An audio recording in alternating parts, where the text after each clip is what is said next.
Guys আজকে আসছি আমার বাপের বাড়িতে, সেটা তোমাদের বলা হয়নি কারণ সকালবেলা হঠাৎ একটুখানি তাড়াহুড়ো করে বেরিয়ে পড়লাম।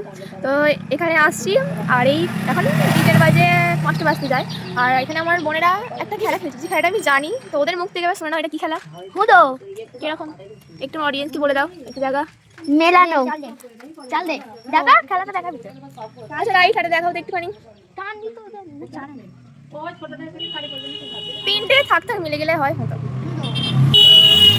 এটার নাম তোমরা কে কে জানো অবশ্যই একটা কমেন্টে বলবে। চলো এটা হলো আমার কাকিমার মেয়ে। তোমার একটা ভিডিওতে নিশ্চয়ই দেখেছিলে, এই ভিখারি পাঠ করেছিল। ওদের কাছ থেকে উঠে এসে মায়ের কাছে একটুখানি বসেছিলাম, তারপরে মা আর আমি আর একটা বড় মা মিলে একটু ঘুরতে বেরিয়েছিলাম। তো মা এখানে শাক তুলছিল আর এখানে ফুল গাছগুলো এত ভালো লাগছে তাই একটু ভিডিও করে নিলাম। কোথায় যাচ্ছ গো? আর ওখানে ফুলগুলো দেখো, আমার খুব পছন্দ হয়েছে ফুলগুলো, কত সুন্দর সুন্দর ফুল। এদিকে নাকি রাস্তা হচ্ছে আর এখানে সূর্যটা দেখতে পেয়ে একটুখানি ভিডিও করলাম, ফটো তুলেছিলাম।